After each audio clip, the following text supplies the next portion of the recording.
So thanks for joining me here. This is us just as we fire out to do qualifying for the Mazda MX5 Supercup in Silverstone on the 13th of September, as the date shows at the bottom. 38 cars on the grid, and these are my first ever laps on the Silverstone National Circuit. I didn't come and test. Testing was fully booked, and I was a little bit half-hearted anyway about spending the money to spend Friday here testing. It's normally about £345 for testing, then a bit of fuel, then a bit of tyres, a bit of accommodation. So you're probably talking 500 quid to test. So I didn't bother. I know the track a little bit from R Factor 2, and it's a pretty simple track. It's just one great big triangle.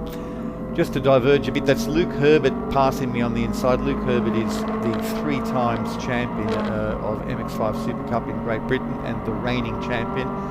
He's won it 3 times in a row and gone up against some of the best domestic drivers available in the United Kingdom. We've got a bit of a glittering grid. We have a Le Mans LMP2 winner on the grid this weekend, and in fact the last race we did in Donington. We have who I like to call the Stig, Abby Eaton, who is the pro driver in the Grand Tour program, and a previous winner, I think 2014 or 2016, she was the MX5 Supercup champion. So I've had my sighting lap. I don't know the track at all, so mentally there's a lot going on. I walked it the night before with a teammate, and we just scoped it all out, paced around, looked for various apexes. Cops took me a long time to kind of dial it in. You've got to go aggressively towards the apex before you can really see it, because your momentum is quite great. You're approaching the corner at about 177 kilometres an hour and taking it at about 140. This is Maggots, the first part of Maggots Beckett's, but unlike the GP cars which go left, we now go right. And bingo, we are straight back onto the Wellington Straight, which they would normally enter after the Village Complex. On the right there's where Kimi Raikkonen had his big moment a few years ago. So under the bridge, and we're approaching Brooklands Corner, which is a very fast entry. Again, we're doing about 177 to 180 kph, spotting the braking marker, turning it in. Got to be very patient, and you see those 2 red sausage curves there. They are theoretically the apex. Now I apexed, but I was on a bad angle when I apexed. So I'm off for my first drive across the grass at Luffield of the weekend. It won't actually be my last.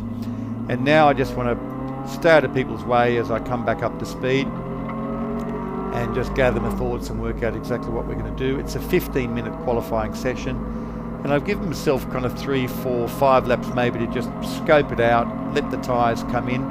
We come straight out on cold tyres for quali here at Silverstone. Our entry onto the track is just before Brooklands, and then we're straight on to timed laps. And it took a long time to start getting cops sorted out. And I sort of want someone to follow now. I want to have a bit of a tow as I start to get a bit of a rhythm and start to feel where the track is. This corner exit here, I was quite hesitant in retrospect, looking back at this video later on. By the way, I'm using a different software program. Microsoft don't do the Movie Maker now in Windows 10 at all, so I've gone for Lightworks. I'm experimenting with the Lightworks video editing software, but it seems pretty cool. I was able to insert and flip horizontally that rear view mirror effect you can see, which of course is actually my rear view camera, which I've set up as an overlay. This is my second season of MX5s. Last year it was there were 2 groups. There was MX5 Super Cup for the mega serious quick people, and there was MX5 Super Series for the people taking a more of a clubman attitude. Perhaps throwing a little bit less at budget, a little bit less at tyres, and in it for more of either a learning curve or just for a bit of entertainment rather than trying to break world records for a professional career. For this season 2020, the 2 grids are merged, so we no longer have MX5 Supercup and MX5 Super Series. We're all on the same grid, and that has resulted in a 38 car grid here for Silverstone. So I'm eager to at least get myself a few rows from the back of the grid. No longer sort of got the luxury of calling myself the new kid. And what I've been finding is I've moved from being a beginner at the back, trying to not get in anyone's way and embarrass myself, to kind of duking it out with the newer people at the back. And this weekend I'm hoping to sort of drop the people at the back and make contact with some good drivers in the upper mid pack. That's kind of my personal target. Also want to improve my starts. So starts let me down a little bit in Donington. So I've got reasonably quick cars coming up in me now, and what I'm happy to do now is just jump onto someone for a bit of a tow. The National Circuit's a bit of a triangle. I'll walk you through it now. Cops, fast right-hander, 4th gear. I was left foot braking on this one because it just allows you to trail off the brake very progressively while adding throttle, and that keeps the nose down. Whereas if you jump on the brake pedal with your right foot and then jump off it, the nose pitches up. So this is maggots, and then we're turning right, going straight back onto the Wellington straight. Late apex there, and we've really got to then try to straighten the wheel as we get back on throttle and let the car run. Back onto the Wellington straight, so the second part of the triangle. And as we head up here under the bridge, we're looking to spot our braking marker somewhere along this black and white rumble strip there, but before that left turn arrow we've got to start washing some serious speed off.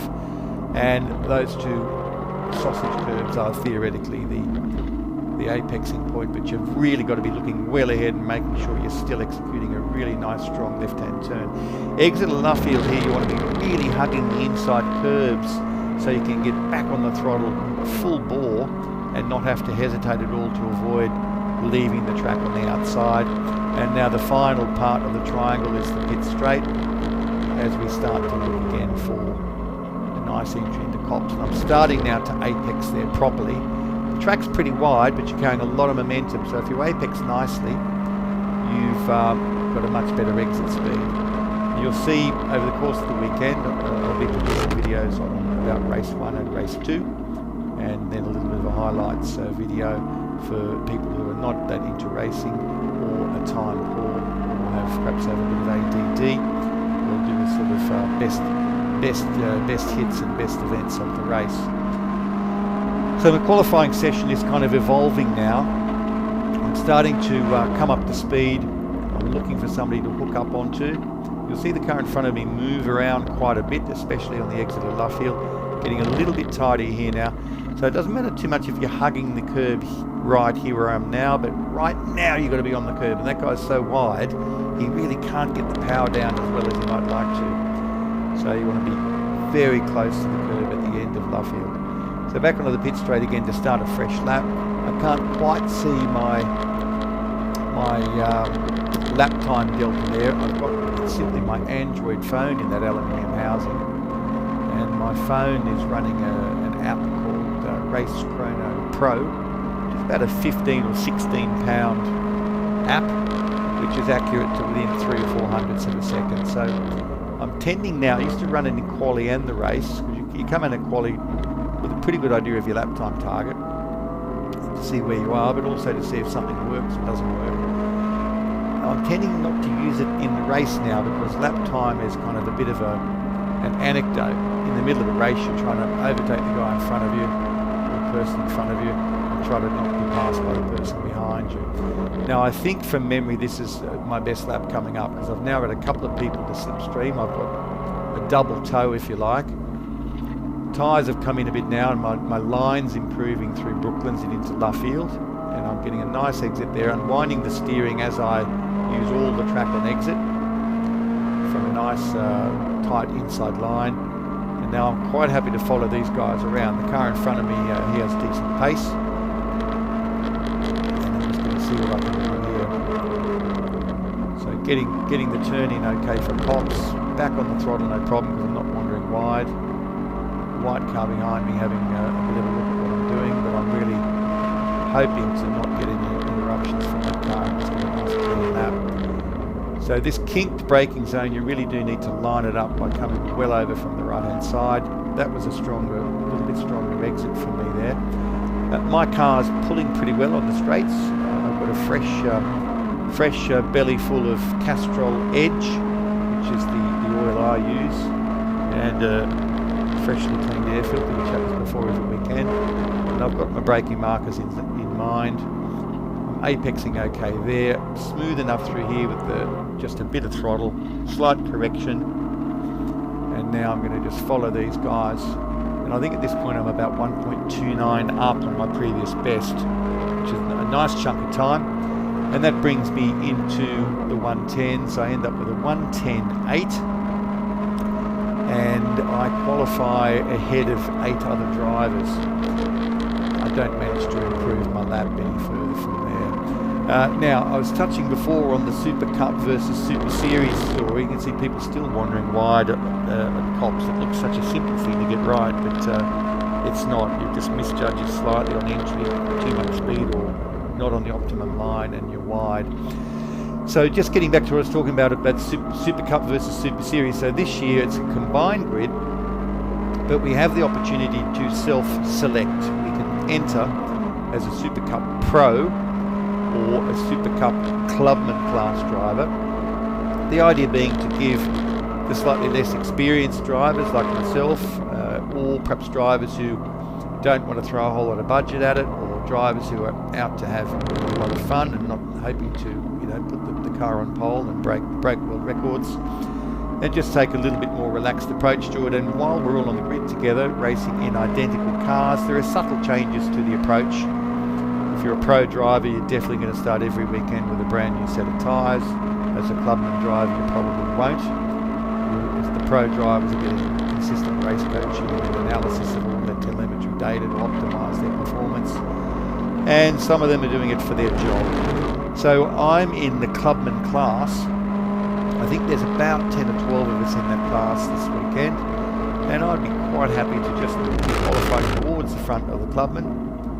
And my 110.8 puts me in P3 in Clubman class. So I've got about eight drivers behind me, and that's okay. 8 or 9 drivers behind me. So I'm going to have plenty of people in front of me to chase, but hopefully I can just drop the cars behind me and have a nice clean race in race 1. And that is just a little bit of a chat about qualifying at Silverstone in the MX5 Supercup last weekend. Thanks very much for listening.